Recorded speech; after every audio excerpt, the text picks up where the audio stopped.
Bonjour, aujourd'hui je vais vous présenter un dosage par comparaison.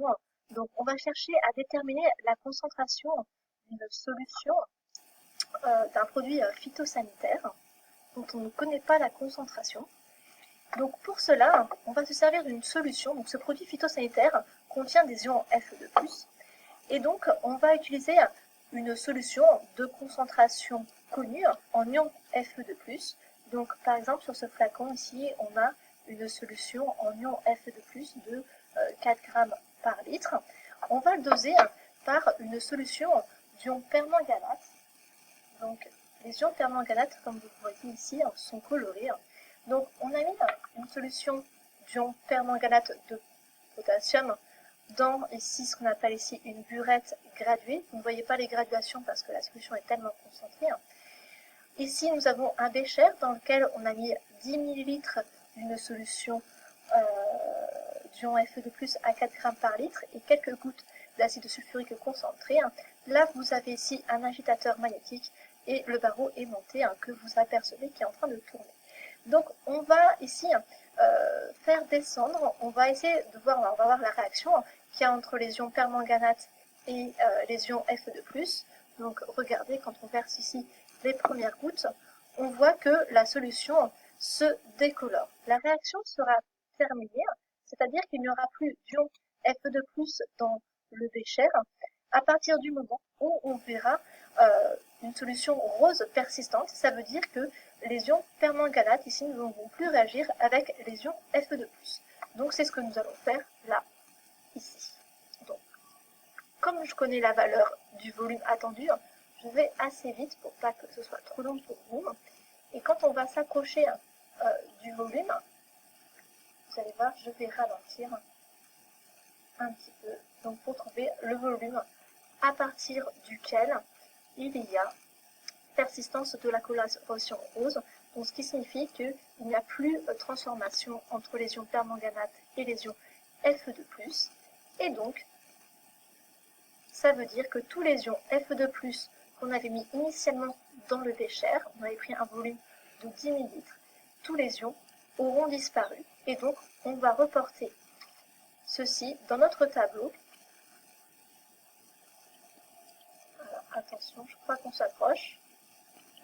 Voilà, on voit que la solution, ici, la coloration rose persiste. Donc nous sommes ici à un volume, donc on peut lire sur la burette grâce aux graduations, nous sommes à un volume de 15,1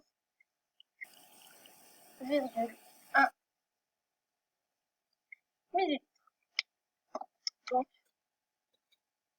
Donc voici la deuxième phase de l'expérience.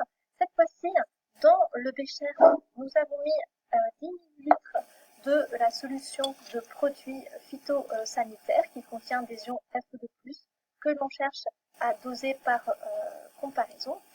Donc on a mis 10 ml plus quelques gouttes d'acide sulfurique.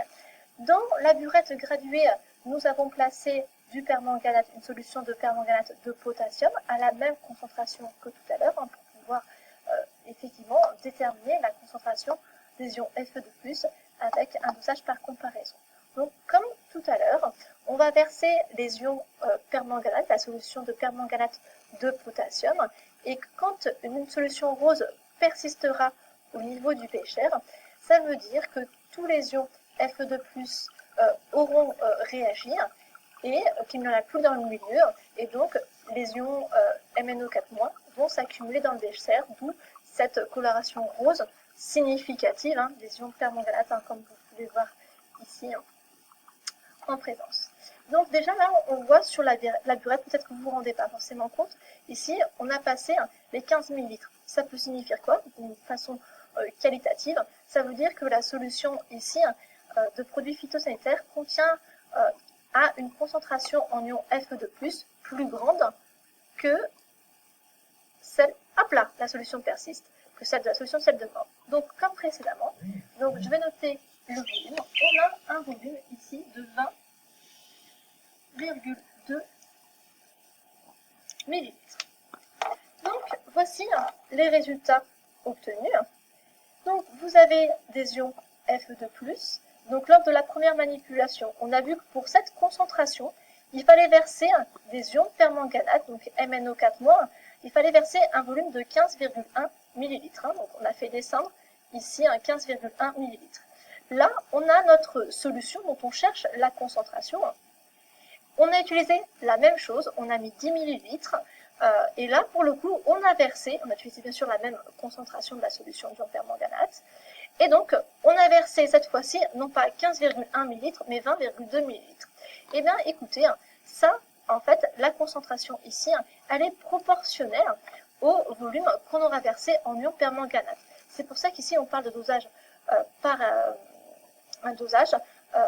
comparaison. Donc, de suite, on va faire le produit en croix et voir quelle est la concentration en ion Fe2+, des ions Fe2+ dans la solution de produits phytosanitaires. Donc là, il suffit de faire un produit en croix. Donc pour trouver cette concentration inconnue, on va faire 20,2 ici millilitres fois 4 divisé par 15,1. Et quand vous faites l'application numérique, vous tombez sur 5,4 grammes par litre. Et donc là, vous avez déterminé, grâce à par dosage, par comparaison, la concentration en ion Fe2+.